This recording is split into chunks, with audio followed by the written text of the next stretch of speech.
Hey Bob, so this is all Cruforge V parts that we've been working through here. Here's the parts that Brad had sent back. They just warped up so bad that he didn't even charge us for them. He said he'd never seen anything like this. And then we've got some other 4.7s along with this 3V parts over here. And then the rest you'll see over here on the bench. We're working through a bunch here, all of these. These are early process that we're just afraid to move forward with now. Yeah, so, I mean, when I reached out about a 1% carbon steel that would be an upgrade from something like 1095, we just, I guess, using standard heat treat practices, it just never even occurred to me or anybody, and I guess not you guys, because nobody mentioned anything, that the whole fucking shape can move. So here we are.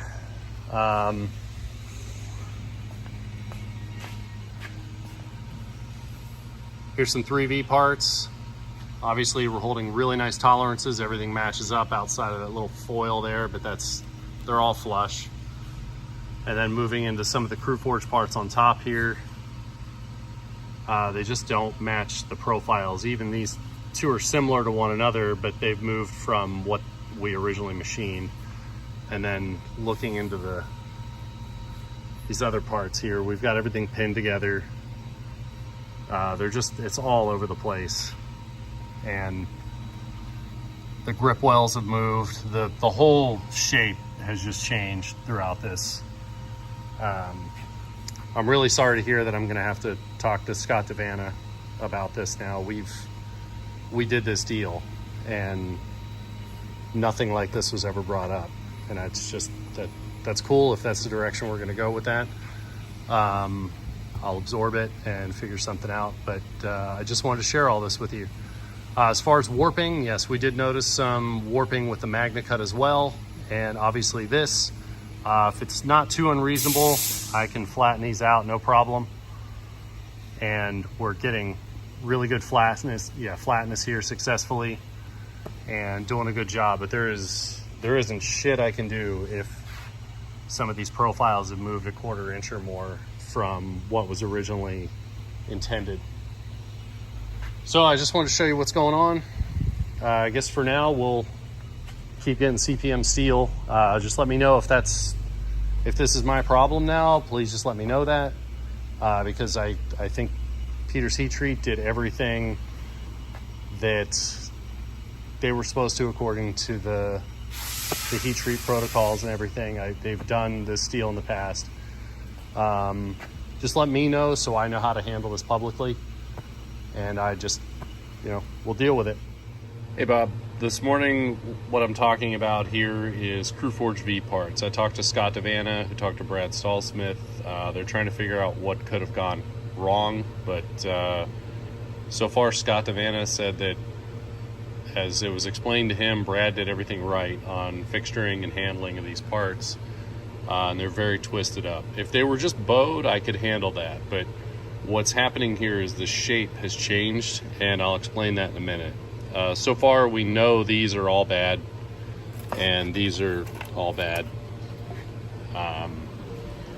They're twisted up in really weird ways, and we can't grind them with any uniformity, and handles are definitely not going to fit on them. So looking here, these are 3V parts right here. As you can see, everything lines up wonderfully, very high level of uniformity. But then we get into the Cruforge parts. I've got these pinned down here. If I can get this camera to focus, there we go. Everything is pinned here and here, and the parts just start walking all over the place. Grip well shapes changed. Edges are all over the place. They've twisted in S's, U's, smileys, just every damn way that you can imagine. These parts are twisted around, and it's been a significant amount of movement off of what was originally machined. This is bad. These we're gonna see, they're thicker parts. I'm gonna see if maybe handles will fit on these, and if we can maybe fixture a different way and grind. These have bent less, but this is moving along to our 5.1s. You can see again, this is our 3V. Everything is very uniform. Our tips are all lined up. But then moving over here, this is a 3V part on top. The Cruforge has just bent away.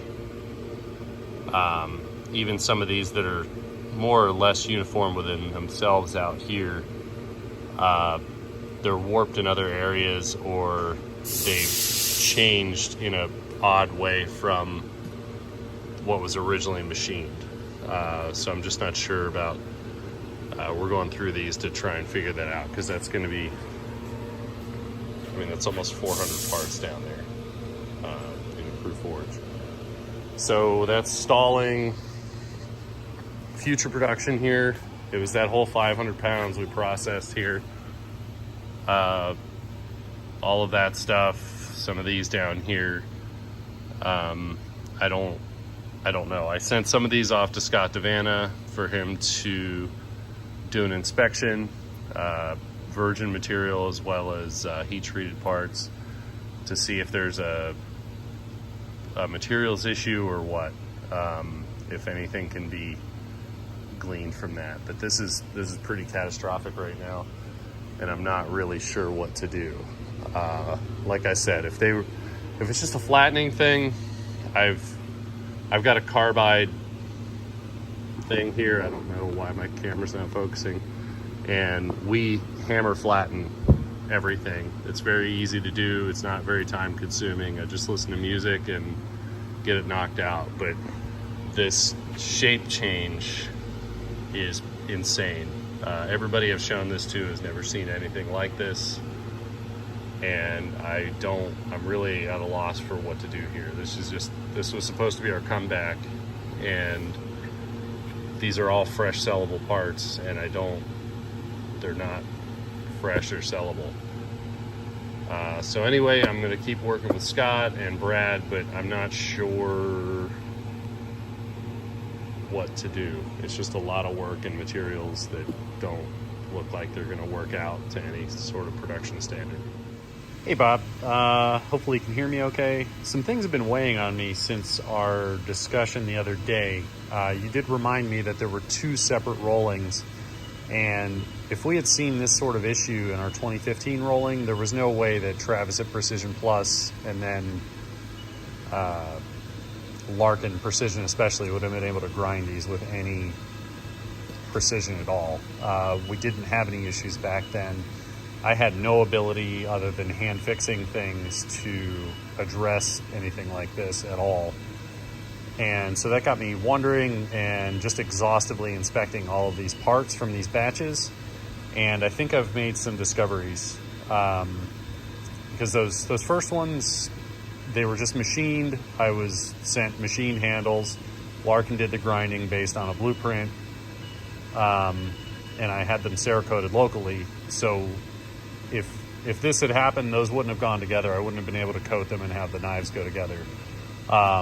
So what I found here is, initially looking at things, obviously we're having a lot of this. These are pinned together back here, straight through, and there's a lot of not matching. Going through this, what I realized is I think these sheets were allowed to get too cold during rolling, and it put some stress in them. Because once I really started looking at these damn blades, none of them match the 3V profile, which is very stable. These all spec out just like we machined them. Nothing has moved significantly, as expected, as happened with the 2015 rolling of Cruforge. So none of this matches that, which was freaking me out. And then we had this stuff going on, which that is insane. But what I've learned is I don't have the files for 100% confirmation, but I believe all of these parts were cut out of the sheets in the same way. So they're all warped, but they're all warped exactly the same way. So within a tolerance, all the tips line up. And then over in this batch, all of our tips line up more or less within a pretty tight tolerance.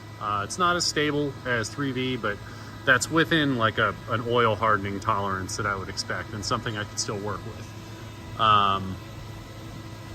So there is a little bit of extra warping back here, which if I pin here and here, these all line up pretty well together, but then the blades don't. So each half is pretty good.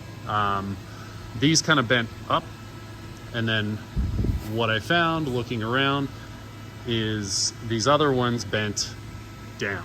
So I'm willing to bet that these were nested in the bottoms of a sheet where the guys at Millet were able to stuff an extra row, and then I think they didn't orient them the same way as the other rows, just trying to nest the blades into grip wells and things like that. So there's relatively few bent the other way, and then the rest of these are all kind of the same within themselves. Like I said, nothing matches the original profile. Then I've got a few over on the shelf that just make no sense, and I think that's at the ends of the sheets. They were stood up, so I don't think they really had any rhyme or reason to how they were bowing around. But so yeah, there is a high degree of uniformity between the warping, so that's leading me to believe this steel was just allowed to get too cool or something during rolling, just based on my experience with Millet grinding really hard some of those other blades, that the memory just didn't come out of the, this direction where they cupped and bowed. I think a similar thing happened with some of the rolling with these sheets. It's less and less dramatic the thicker the parts are, but it is evident. And I think with the 5.1s over here, they're both, those 4.7s we were just looking at, they're either bowed down or up, but they're the same amount wrong looking at the 3V tip, either above or below our control blades. And it's a similar thing with these over here. So I'm gonna grade them out and see if there's something I can do to work with them. With that in mind, I can see your position. You guys rolled this a few years ago. I wasn't able to get this process quickly enough, so I'm just gonna chalk this up as the cost of doing business, and I know that stuff's more expensive to roll and stuff like that, so I'm just not gonna call it a wash. I feel very confident in what has occurred, but I'm just hoping you guys are doing a better job now, and please just make sure we're getting good materials. If you guys are surface grinding things, surface grind both sides, please, and make sure that moving forward, the things you guys are doing are helping us be successful. That would be really, really helpful so that we don't have things like this in the future. This is really obnoxious, and I just want to get through this and move on to other things. So anyway, that's pretty much my final findings based on what I'm seeing over there, and just gonna scrap a bunch of shit out and move on. Anyway, hope you're having a good day.